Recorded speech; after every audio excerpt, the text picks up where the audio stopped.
All right. Great to be back here and able to get on the practice field with some of our young guys, and they looked good yesterday. It's a good group. I think Brett and his gang have done a great job of bringing in some real good football players, and whether they were drafted or free agents, looks like a good crew. Just real quick, with B.J. Thompson, I think you saw where we waived him to NFI and designation there. So he is making progress, but just not quite there yet. But he's made great strides. And so in this day and age, the way football is, we had to do something there, and this is the route that we went. But it doesn't mean his career is over by any means. It's just where we're at today. Other than that, time's yours. Coach, what's the most important thing some of these guys, like the draft picks, have to do for you this week? What do they have to show you? Sure.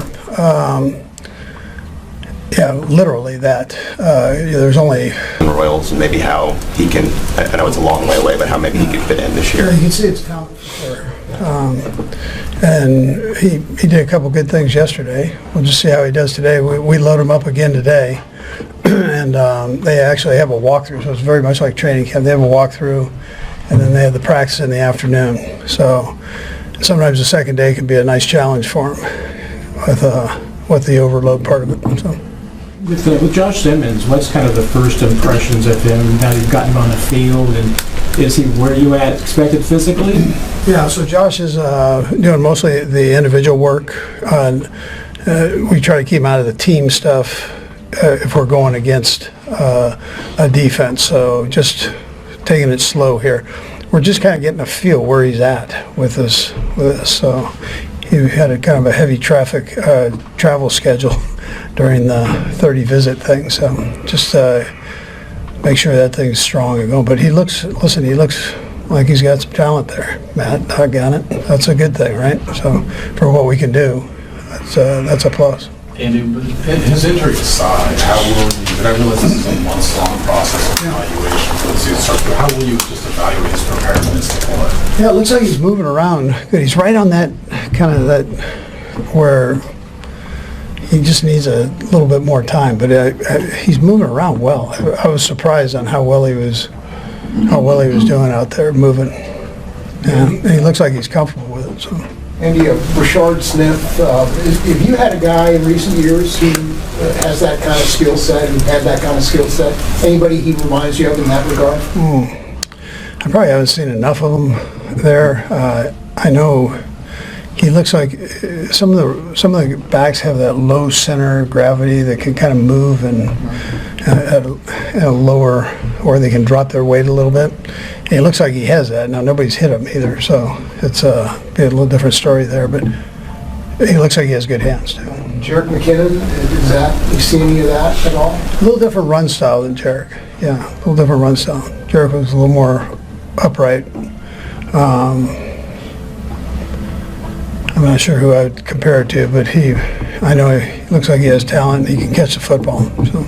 Andy, with it being a non-contact practice, when you got 3 drafted guys and that are linemen, how do you try to assess them through these practices? Are you looking for their study habits, or what do you see out as a coach? Yeah, you get a little idea on pass rush for the 2 defensive guys, and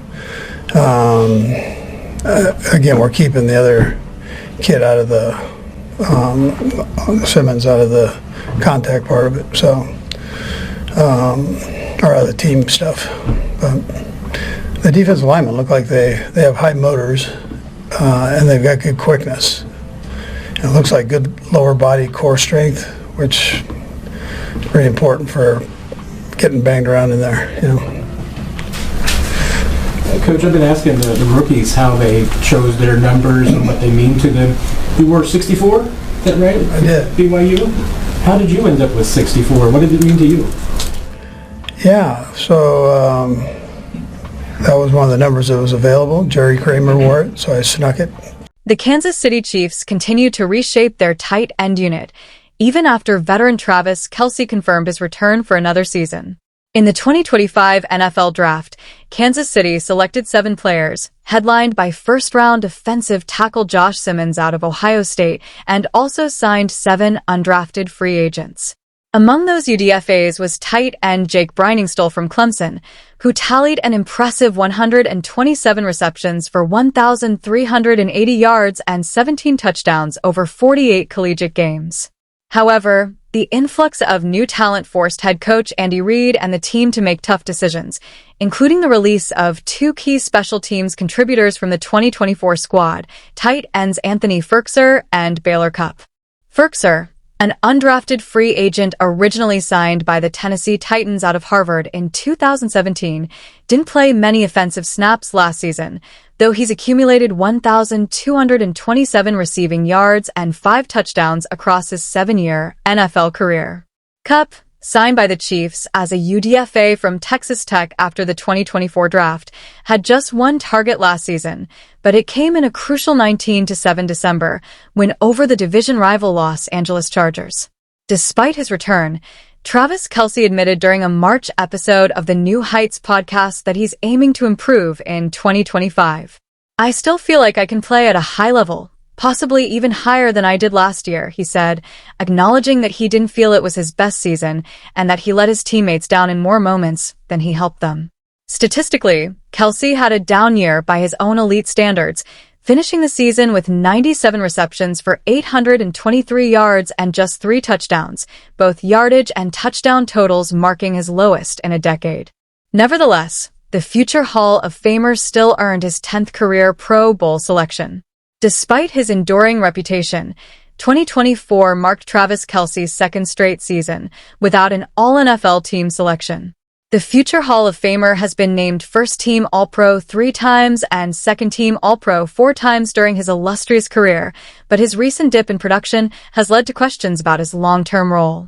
Meanwhile, his backup, Noah Gray, emerged as a reliable secondary option, hauling in 40 receptions for 347 yards and 5 touchdowns. Third-string tight end Jared Wiley, a 2024 4th-round draft pick, saw limited action in his rookie season.